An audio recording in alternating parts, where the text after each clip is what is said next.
नमो नमः। श्रीमते रामानुजाय नमः। नवप्रणवशोभितं नवकसायखण्डाम्बरं त्रिदण्डपरिमण्डितं त्रिविधतत्त्वनिर्वाहकं दयाञ्चितदृगञ्चलं दलितवादिवाग्वैभवं क्षमादिगुणसागरं शरणमेमि रामानुजं ज्ञानानन्दमयं देवं निर्मलस्फटिकाकृतिम् आधारं सर्वविद्यानां हयग्रीवम् उपास्महे। अद्य पूर्णिमायाम् आयोज्यमानायां वाग्वर्धिनी सभायां भवतीभ्यश्च स्वागतं व्याहरामि। कार्यक्रमस्य प्रारम्भहेतोः मङ्गलाचरणार्थं विपिनमहोदयं विनिवेदयामि यत् ते अत्र आगत्य वैदिकमङ्गलाचरणद्वारा कार्यक्रमस्य शुभारम्भं कुर्युः। श्रीमन्तः विपिनभट्टराय महोदयाः। नमो नमः। हरि ओम। सन्नो मित्रः संवरुणः सन्नो भवत्वर्यमा सन्न इंद्रो बृहस्पतिः सन्नो विष्णुरुक्रमः। नमो ब्रह्मणे नमस्ते वायो त्वमेव प्रत्यक्षं ब्रह्मासि त्वमेव प्रत्यक्षं ब्रह्म वदिष्यामि ऋतं वदिष्यामि सत्यं वदिष्यामि तन्मामवतु तद्वक्तारमवतु अवतु माम् अवतु वक्तारम्। ओम शांति शांति शान्तिः। धन्यवादः महोदयेभ्यः। अद्य अस्माकं महत् सौभाग्यं यत् श्रीमतां सत्यं पाठक महोदयानाम् अत्र सन्निधिः वर्तते। अस्यां सभायां सत्यं पाठक महोदयेभ्यः वाक्पुष्पद्वारा स्वागतं व्याहरामि। एवञ्च श्रीमतां दण्डपाणिराचार्याणां बालकवीनां कविशिरोमणीनां श्रीमतां दण्डपाणिराचार्याणामपि अत्र सन्निधिः वर्तते। तेषामपि वाक्पुष्पद्वारा स्वागतं व्याहरामि। एवञ्च श्रीमन्तं दण्डपाणिराचार्य महोदयान् अहं विनिवेदयामि यत् ते अत्र आगत्य किञ्चित् निमेषद्वयम् अस्य कार्यक्रमस्य विषये वदेयुः। श्रीमन्तः दण्डपाणिराचार्याः।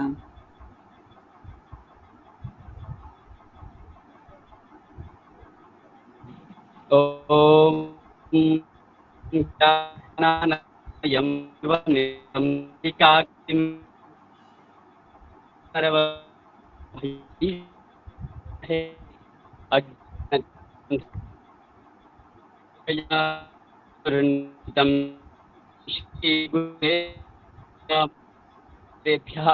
सुस्वागतं सर्वेषाम् अस्मिन् अस्माकं मित्रवर्यैः आयोजितं यत् अयं कार्यक्रमवस्तु तत्र समेषां स्वागतं व्याहरामि।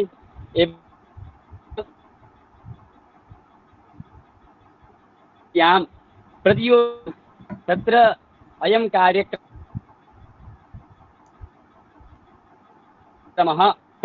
यत्र योगस्य किं भवति, योगस्य गणना भवति, सा प्रतियोगिता गच्छते। अत्रापि विद्या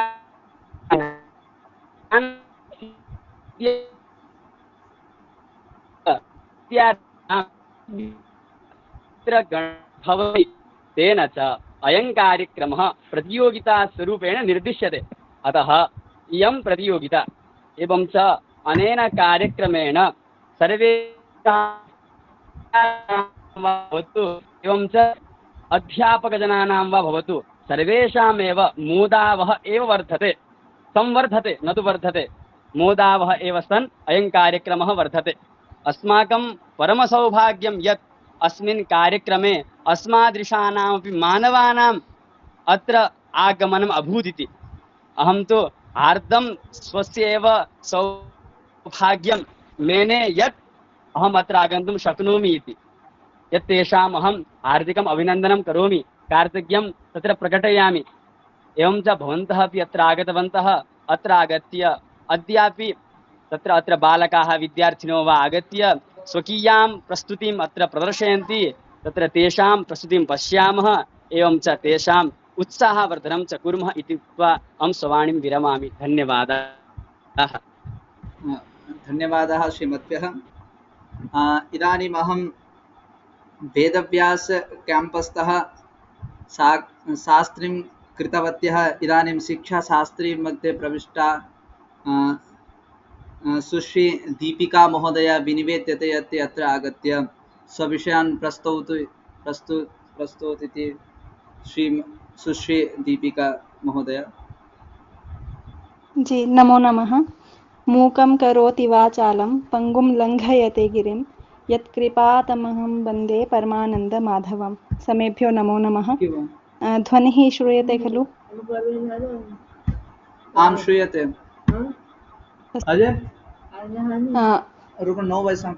विषयः वर्तते अज्झलोः सावर्ण्यप्राप्तिः निषेधश्च। अस्तु, तर्हि अज्झलोः सावर्ण्यप्राप्तिः कथं भवति? तस्याः सावर्ण्यप्राप्त्याः निषेधः कथं भवति इति वयं ज्ञास्यामः। ततः पूर्वं किम् इदम् अज्झलोः सावर्ण्यप्राप्तिः इत्यादिकं विषये किञ्चित् वदामि। यतोहि न्यायः वर्तते वाक्यज्ञानं प्रति पदार्थज्ञानं कारणं भवति। अतः अत्र अज्झलोः इति एकं पदं, सावर्ण्यप्राप्तिः इति द्वितीयं पदं, निषेधः च इति पदद्वयम्। अज्झलोः नाम अचां हलाम् इति। अतः सामान्यतः अचाम् इत्युक्ते स्वराणां, वस्तुतस्तु इदं नास्ति, इदमेव अस्ति, किन्तु अच् इति प्रत्याहारः इति मन्यते। तथापि स्पष्टार्थम् अचाम् इत्युक्ते स्वराणां, हलाम् इत्युक्ते व्यञ्जनानाम् इति। तर्हि कुत्रचित् नाम केषुचित् अच्सु हल्षुणेषु परस्परं सवर्णसंज्ञायाः प्राप्तिः दृश्यते। तया सवर्णः भवति। पुनः कथं भगवता पाणिनिना तस्याः आपत्तेः समाधानं च कृतम् इत्यादिकं सर्वं विषयं वयम् अद्य ज्ञास्यामः। ततः पूर्वं का इयं सवर्णसंज्ञा इत्यस्मिन् विषये किञ्चित् वदामि। सवर्णसंज्ञाविधायकं संज्ञासूत्रमस्ति तुल्यास्य प्रयत्नं सवर्णम् इति। तुल्यास्य प्रयत्नं सवर्णम् इति सूत्रस्य अर्थः अस्ति यत् ययोः द्वयोः वर्णयोः परस्परम् आभ्यन्तरप्रयत्नं पुनश्च उच्चारणस्थानानि च समानं भवति, तयोः द्वयोः वर्णयोः परस्परं सवर्णम् इति संज्ञा।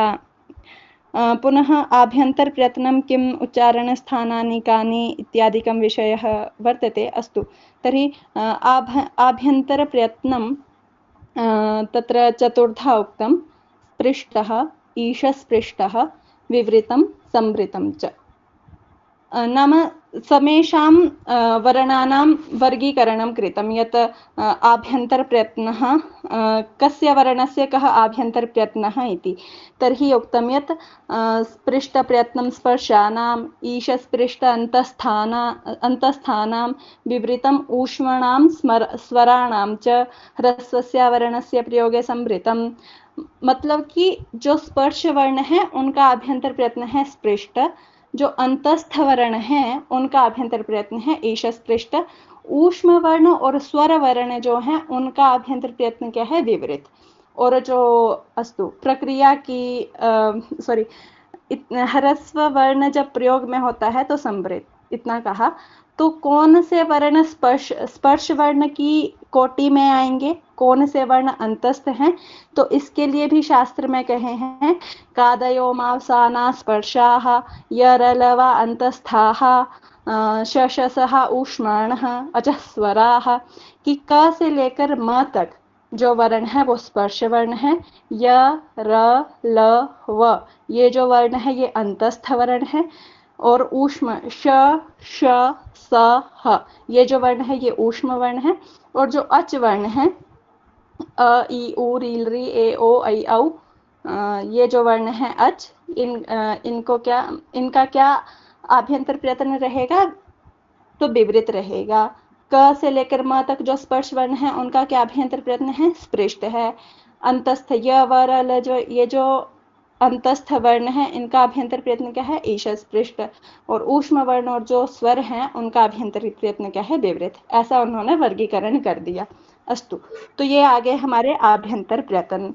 अब कह रहे हैं कि उच्चारण स्थान, ये आभ्यंतर प्रयत्न जिनका समान हो और उच्चारण स्थान जिनका समान हो।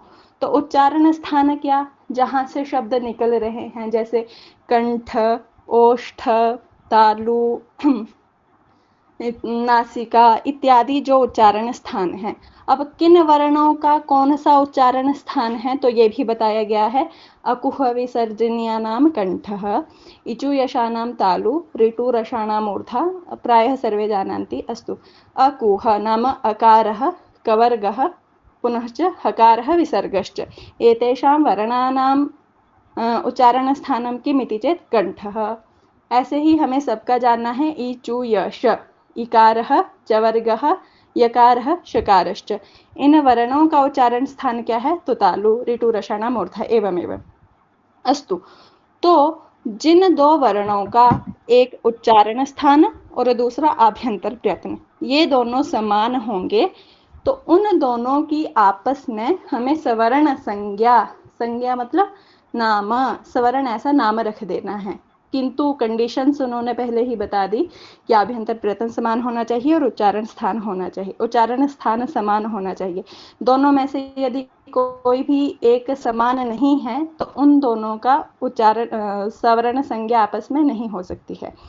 उदाहरण के लिए जैसे हम लेते हैं क और ख को, ककारः अस्ति, खकारः अस्ति, ककारस्य उच्चारण स्थानं किम्, अकुह, कु इत्युक्ते कवर्गः, कवर्गः क ख ग घ ङ, तो क का उच्चारण स्थान क्या है, कंठ, ख का क्या है, कंठ, उच्चारण स्थान दोनों के समान हो गए। अब कहे आभ्यंतर प्रयत्न भी समान होने चाहिए, तो क का आभ्यंतर प्रयत्न क्या बताया, तो स्पृष्टम स्पर्शानाम, स्पर्श वर्णों का क्या है, स्पृष्ट है, तो स्पर्श वर्णों में क से लेकर म तक है, तो क से लेकर म तक में क और ख दोनों आ जाते हैं, तो दोनों का क और ख दोनों का आभ्यंतर प्रयत्न भी समान है और दूसरा ये उच्चारण स्थान भी समान है, तो दोनों की आपस में क्या संज्ञा हो जाएगी, सवर्ण संज्ञा हो जाएगी, दोनों का सवर्ण ऐसा नाम रख दिया जाएगा। अस्तु,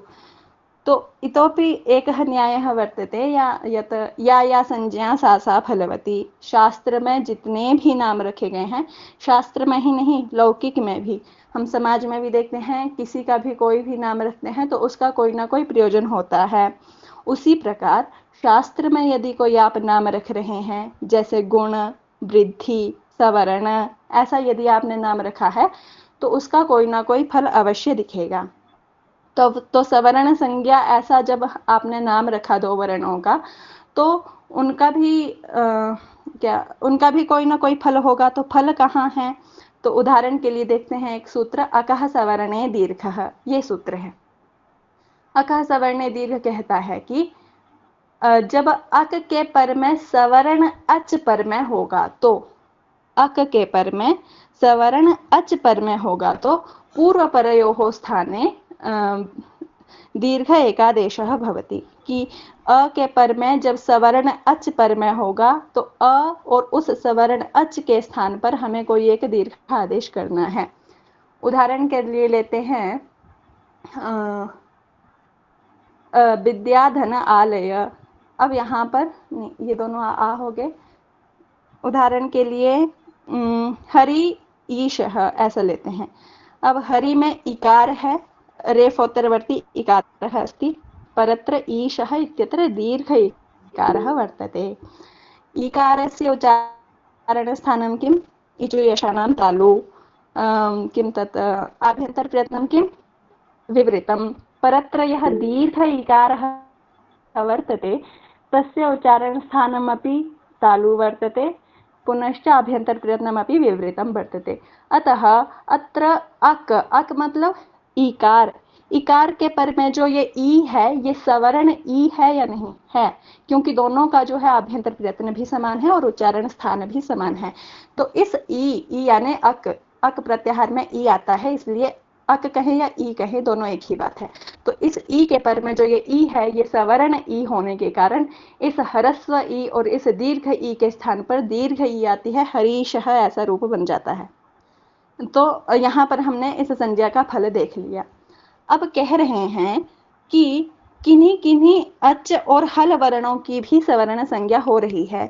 तो होने दीजिए, क्या समस्या है? जब आपने सूत्र बनाया है, सूत्र में जो कंडीशंस आपने दी हैं, वो जो आप नियम बनाए हैं, ये जो भी निमित्त दिए हैं, वो यदि हल में भी आ रहे हैं तो समस्या क्या है? तो कह रहे हैं समस्या है। उससे पहले हम देखेंगे कि किन अच और किन हलों के बीच में सवर्ण संज्ञा हो रही है। तो उच्चारण स्थान में अको विसर्जनीय नाम कंठ, अकूह, अकार है, हकार है। अकार का उच्चारण स्थान क्या है? कंठ है। हकार का उच्चारण स्थान क्या है? कंठ है। अकार जो है स्वर में आता है, ह जो है ऊष्म वर्ण में आता है। तो उन्होंने कह दिया कि विवृतम ऊष्मणाम स्वराणाम च, आभ्यंतर प्रयत्न जो है अ का भी विवृत है, ह का भी विवृत है। तो जब दोनों का कंठ उच्चारण स्थान भी समान है, आभ्यंतर प्रयत्न भी समान है, तो दोनों की आपस में क्या होने लगेगी? सवर्ण संज्ञा होने लगेगी। होने लगेगी नहीं, होती है। अकार और हकार की सवर्ण संज्ञा है। पुनः इकार शकार योः, इकार का उच्चारण स्थान तालु, शकार का उच्चारण स्थान भी तालु, दोनों का अभ्यंतर प्रयत्न क्या है? विवृत है। अब देखें अ और श की सवर्ण संज्ञा क्यों नहीं हुई? दोनों का अभ्यंतर प्रयत्न तो समान है, किंतु उन दोनों का क्या है कि उन दोनों में उच्चारण स्थान लगे हैं। अ का कंठ है और श का तालु है, किंतु अ और ह का कंठ उच्चारण स्थान भी समान है, आभ्यंतर प्रयत्न भी समान है। इसी प्रकार हम ई और श में भी देखते हैं, इकार शकार का भी उच्चारण स्थान भी समान है, आभ्यंतर प्रयत्न भी समान है। तो इसी प्रकार और किसका है? रिकार शकार योः, रिकार रीकार, री ऋषि वाला, तो ऋतु रषाणा मूर्धा, ऋतु र श षटकोण, तो श का और री का, इन दोनों का भी ऋतु रषाणा मूर्धा, तो इन दोनों का उच्चारण स्थान मूर्धा है, आभ्यंतर प्रयत्न विपरीत है। इसी प्रकार ऋकार और सकार का जब हम देखेंगे तो दोनों का उच्चारण स्थान कंठ है, आभ्यंतर प्रयत्न क्या है? विपरीत है।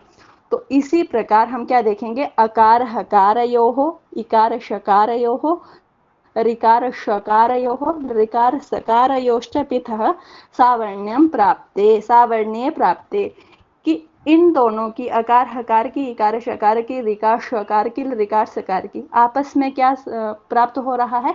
सवर्ण संज्ञा प्राप्त हो रही है। सवर्ण संज्ञा का निमित्त क्या है? तो उच्चारण स्थान और आभ्यंतर प्रयत्न। तो होने दीजिए, क्या दोष है? तो कहते हैं यदि इन दोनों की क्या सवर्ण संज्ञा हो गई तो जो अकार में जो धर्म है वो उसके सवर्णी में भी गृहीत हो जाएंगे। मतलब कि अकार में अगर अच्त्व धर्म है तो हकार में भी वो आने लगेगा। क्यों? क्योंकि वो उसका सवर्णी है। अब जैसे एक दिन गुरुजी छुट्टी पर चले गए, तो उन्होंने कहा कि आज मेरा शिष्य मेरे स्थान पर पढ़ाएगा। तो जब एक शिष्य गुरुजी के स्थान पर पढ़ाने जाता है तो कहीं ना कहीं उसमें वो गुरुत्व धर्म जो है वो आ ही जाता है, उसको हम आचार्य के समान ही मानते हैं। तो इसी प्रकार अकार और हकार जब सवर्णी हो जाएंगे तो अकार में जो धर्म है वो हकार में आ जाएंगे, इकार में जो धर्म है वो शकार में आ जाएंगे। अब इनमें क्या धर्म है? तो इनमें अच्त्व धर्म है, क्योंकि ये अच प्रत्याहार में आते हैं। तो अकार से जब आ का ग्रहण हो जाता है तो अकार से ह का ग्रहण भी हो जाएगा, क्योंकि अ का सवर्णी कौन है? आ। किस कारण से? आभ्यंतर प्रयत्न और उच्चारण स्थान समान होने के कारण। उसी प्रकार ह का भी जब उच्चारण स्थान और आभ्यंतर प्रयत्न समान है तो अ जब अच्त्व है तो ह भी क्या होने लगेगा? अच्त्व होने लगेगा, जिसके कारण दधि हरति। अब ये एक स्थिति आई है हमारे पास, दधि हरति। उससे पहले हम दूसरी एक स्थिति देखते हैं कि किस प्रकार से अस्तु समय गच्छति, इसलिए सीधा जाते हैं। हम किंचित क्षम्यतां। जी अस्तु। तर्हि तो दधि हरति, यहाँ पर इकार के पर में जो ये ह है, अब ये हकार नहीं है, इसमें अच्त्व धर्म है। तो जब ई के पर में ह जो अच रूप में दिख रहा है तो ई के स्थान पर हम क्या करेंगे, य करेंगे। इको यणचि से यण की प्राप्ति होगी। तो यहाँ पर इत्यादि दोष, यण संधि का दोष आने लगेगा। इसी प्रकार दधि शीतलम, यहाँ पर दीर्घ संधि होने लगेगी, क्योंकि ईकार के पर में जो ये श है इसमें ईकार ही ईकार के समान दिख रहा है, तो अकस्मण्य दीर्घ से दीर्घ होने लगेगा। इस प्रकार से हमें संधियों के दोष दिखने लगेंगे। तो इसके लिए पाणिनि जी ने एक उपाय किया है, नाझलऊ ये सूत्र, कि अच और हल वर्णों की सवर्ण संज्ञा नहीं करनी है, ये निषेध कर दिया, जिसके कारण जो अच और हल के बीच में स्वर्ण संज्ञा प्राप्त हो रही थी उसका निषेध कर दिया। तो अब अच और हल वर्णों की स्वर्ण संज्ञा नहीं होगी। तावदेव इत्युक्त्वा विरमामि। धन्यवादः।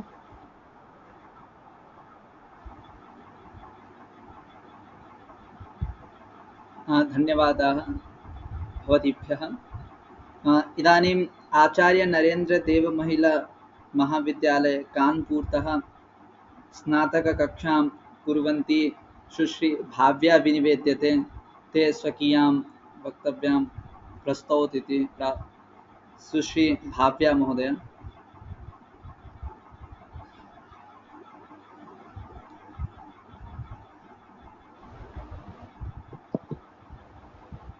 सर्वेभ्यः उपस्थितेभ्यः नमो नमः। वक्रतुंड महाकाय सूर्यकोटिसमप्रभ निर्विघ्नं कुरु मे देव सर्वकार्येषु सर्वदा। अद्य अहं साहित्यदर्पणस्य विषये वदामि। आचार्य विश्वनाथस्य लिखितं साहित्यदर्पणम् एकं निवेदनमस्ति, यदि कैमरा ओपन कर्तुं शक्यते चेत् तर्हि कुर्मः वयं सर्वेपि, यदि शक्नुमश्चेत्। अस्तु,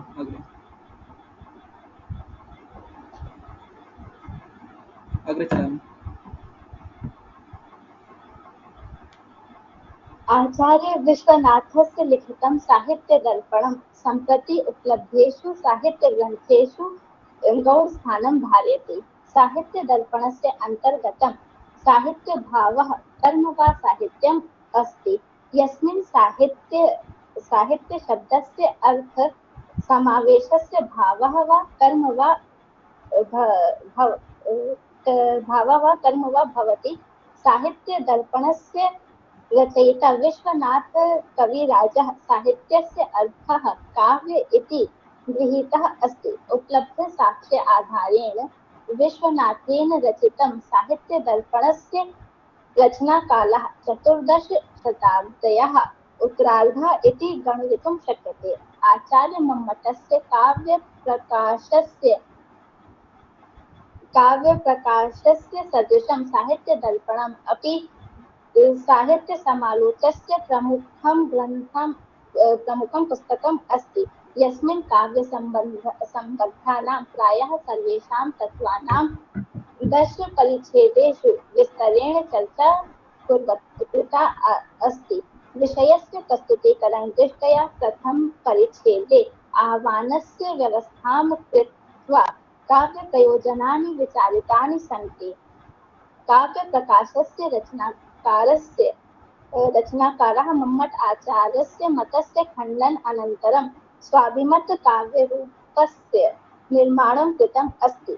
काव्यस्य आस्वादे विनाशकदोषः, तस्य उत्थानगुणाः, अलङ्काराः, रीतयः इत्यादयः उक्ताः। द्वितीयपरिच्छेदे अक्षर, शब्द, वाक्य, महावाक्यस्य च रूपवर्ण अनन्तरम् अभिधा, लक्ष्य, व्यञ्जनयोः त्रयाणां शक्तीनां वर्णनं कृतम् अस्ति। मीमांसकैः तत्परा शक्तिः अपि वर्णिता अस्ति।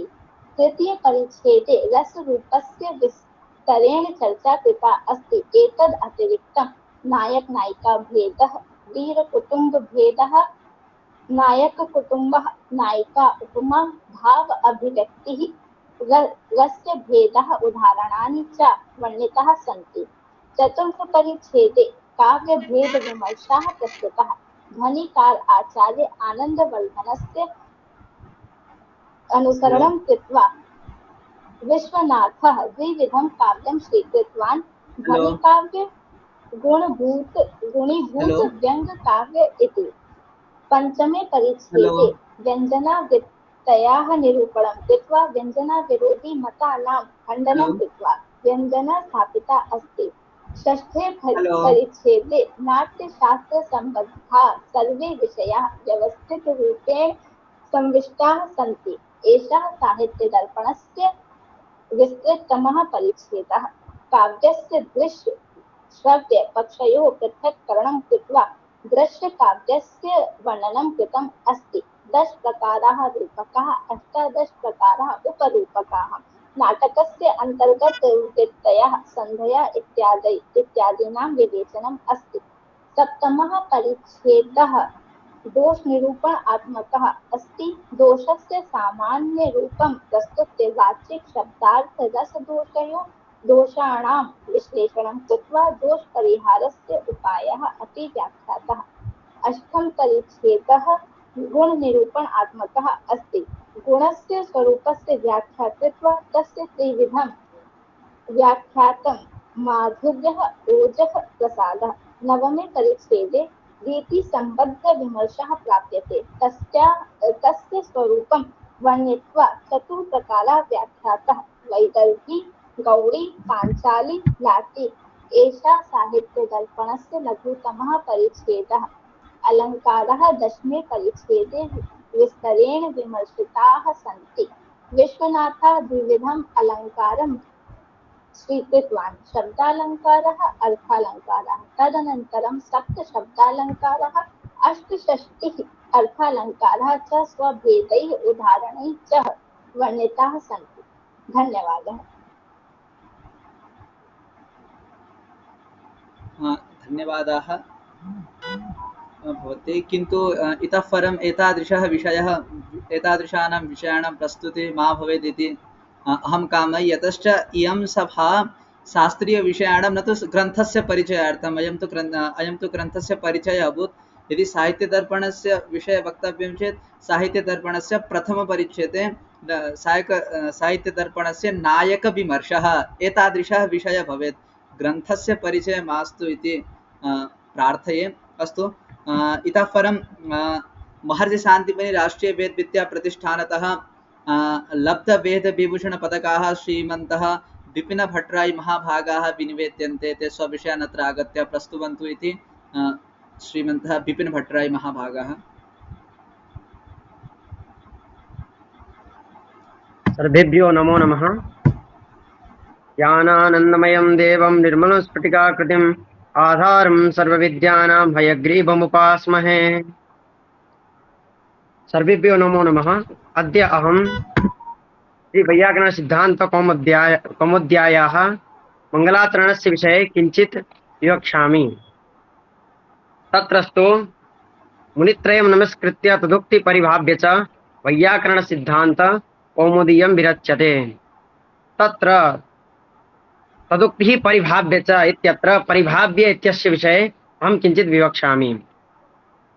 अत्र एका शङ्का वर्तते। अमरकोशस्य अनुसारेण अत्र परिभाव्य इत्यस्य अर्थं वर्तते अनादरः परिभवः।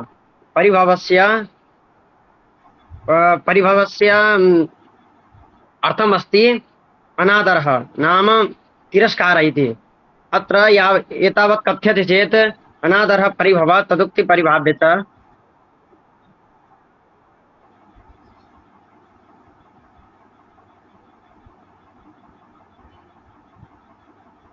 अथवा अपने बड़े जनों का तिरस्कार करते हुए अथवा पाणिनि, कात्यायन, पतंजलि तीन ऋषियों का तिरस्कार करते हुए इस ग्रंथों को की हम रचना करते हैं, ऐसा अर्थ निकलेगा। अगर हम यहाँ पर परिभाव्य इसका अर्थ अगर तिरस्कार लेंगे तो अगर इसका समाधान क्या है, इसका मतलब ये तो नहीं हो सकता है कि हम तीनों ऋषियों का अगर हम तिरस्कार करते हुए इस ग्रंथ की रचना करें।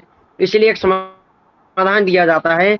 यद्यपि किसी विषय वस्तु अथवा किसी कारण से अथवा इसका अर्थ यह है कि तिरस्कार करना, परिभाव्य का मतलब है तिरस्कार करना, मगर यहाँ पर स्वार्थिक ऋजंत भू धातु का प्रयोग करके यहाँ पर परिभाव्य परिधन भू इसका अर्थ है सम्यक्तया अच्छी तरह से। इसके कारण से यहाँ क्या होगा कि अथवा और एक यहाँ पर प्रसंग आता है कि एक पूर्व परामर्शी और एक बुद्धि परामर्शी। यहाँ पर तदुक्ति कहने से उस उक्ति अथवा हम प्रक्रिया कौमुदी के अनुसार जो किए थे उस क्रिया को उस क्रिया की उक्ति को अनादर करते हुए हम इस ग्रंथ की रचना करते हैं। अथवा परिधन भू, यहाँ पर क्या होगा कि अब जब ऋजंत भू धातु होगा तो उसके कारण यहाँ पर जो परिभाव्य जो अर्थ है उसका अर्थ बोला सम्यक्तया इति कृत्वा हम शिष्यवाणी विरमामि।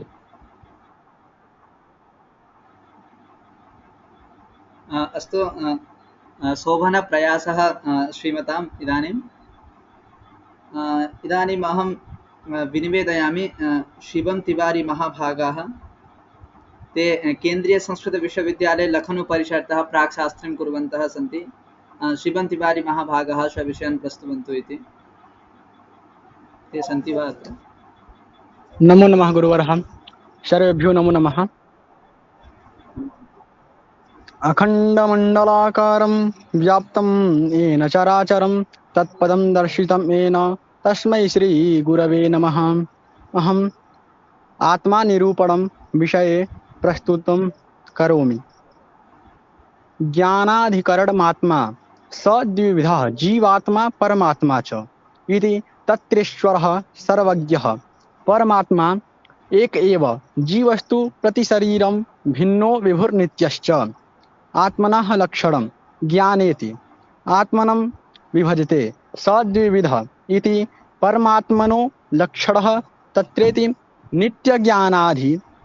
नित्यज्ञानादि अधिकरणत्वम् ईश्वरत्वम्।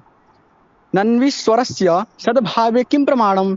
न तावत् प्रत्यक्षं तद्धि बाह्यम् आन्तरं वा नाद्यः अरूपित द्रव्यत्वात् नान्त्यः। आत्मसुख दुःखादि अतिव्यक्ति रिक्तत्वात् नाप्यनु नापि अनुमानं। दीपिका पाठः न कर्तव्यः अत्र नास्ति महोदय, भवन्तः विनिवेद्यन्ते दीपिका पाठः न कर्तव्यः। इयं तु तर्कसङ्ग्रह दीपिका एव मूलः, तस्य मूलं वर्तते। मूलस्य पाठः न कर्तव्यः। तत्र अहं किञ्चित् पुस्तकं मध्ये ग्रहणं कर्तुम् अन्य ग्रन्थस्य वक्तुं शक्नुवन्ति चेत्? आम् ज्ञानाधिकरणमात्मा, ज्ञान का जो अधिकरण आश्रय वह आत्मा है। सद्विधा, वह दो प्रकार का है, जीवात्मा और परमात्मा। जीवात्मा क्या है? तत्रेश्वरः सर्वज्ञः, परम जो है वो सर्वज्ञ है। परमात्मा क्या है? सर्वज्ञ है, एक है, एक परमात्मा वो है क्या? एक ही है। जीवस्तु प्रति शरीरम, जो जीव वाला आत्मा है, जीवात्मा है, वह प्रति शरीर में भिन्न भिन्न रूप से है, वह विभु और नित्य भी है। अब कहते हैं कि जीवात्मा किसे कहते हैं? जो सुख दुख का जो अधिक आश्रय है उसे हम जीवात्मा कहते हैं। सुखाद्याश्रयत्वम जीव लक्षणम। और ईश्वर जो परमात्मा है उसको बताते हैं नित्य ज्ञानादि अधिकरणत्वम ईश्वरत्वम। यह सर्वज्ञः स सर्वविद इत्यागमोपि तत्र प्रमाणम, ऐसा कहते हैं।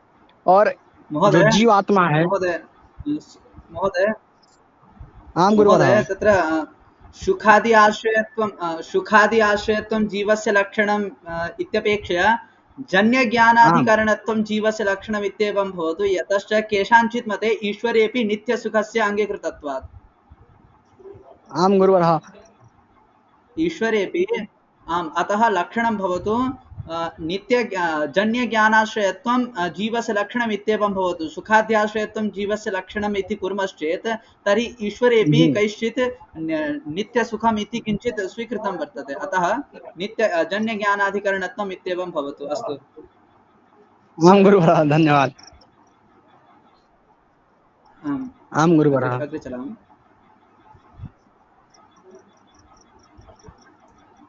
आम्, जीवस्य लक्षणं ततः पुनः जीवस्य लक्षणम् अन्ये आत्मानं निरूपयति। ज्ञानाधिकरणम् इति ज्ञानाधिकरणेति इति पदं भवति। भूतल आदिवारणाय ज्ञान ऐसा कहते हैं। तो काल आदि वारणाय समवायनित्यभिधेयम्। इन सब में काल आदि में भी उसका क्या होता है, समवाय संबंध से उसमें दोष जाता है। ईश्वर इति समवाय संबंध है ना, समवाय संबंध से जो नित्य ज्ञान का आश्रय है ईश्वर, उसको बताया गया है नित्य ज्ञानवान ईश्वर जीवेति सुख आदि समवायी कारणम जीव। सुख आदि का जो समवायी कारण से जो रहता है उसको हम जीव कहते हैं। धन्यवाद गुरुवरः। अस्तु शोभन प्रयासः इतोपि भवतां भवदीया मतिः वर्धताम् अभिवर्धताम् इति कामये। इतः परं कोऽपि विवक्षुरस्ति चेत् वक्तुं शक्नोति कोऽपि अस्ति वा?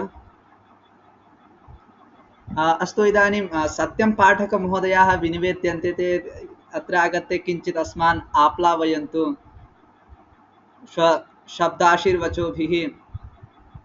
श्रीमन्तः सत्यं पाठकमहोदयाः ते सन्ति वा अत्र?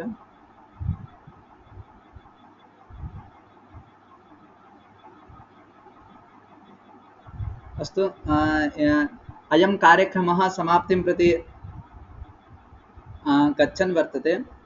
समाप्त्यै अस्मि अस्तु क्षम्यतां महोदय। अस्तु आप्लावयन्तु अस्मान् किञ्चित्। ओम तपः स्वाध्याय शुश्रूषा कृष्ण पूजार्थम मुनि। ओम विश्वेशमिष्ठितं वन्दे परिव्राट चक्रवर्तिनम्। वयं जानीमः महोदय श्रीमतां मुखारविन्दस्य दर्शनं न यत्र भवति इदानीं। अस्माकम् आचार्य नैव भो, अत्र विद्युत् नास्ति, अहम् अत्र मार्गे अस्मि किल। अस्माकम् आचार्याः लक्ष्मणमहाभागाः विराजमानाः सन्ति। ते सर्वदा संस्कृते निरन्तरं प्रयासं कुर्वन्ति। यः अल्पभूतीय अस्ति, स्वशलीय अस्ति, सा निरन्तरं पठेत् इति एव एतेषाम् आशयः।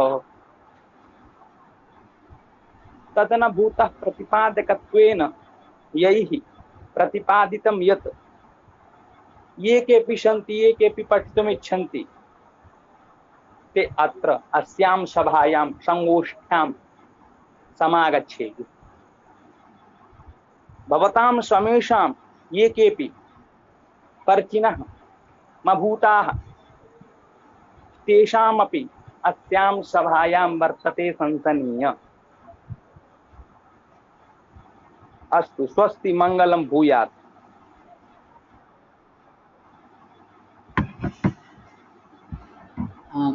धन्यवादाः श्रीमद्भ्यः।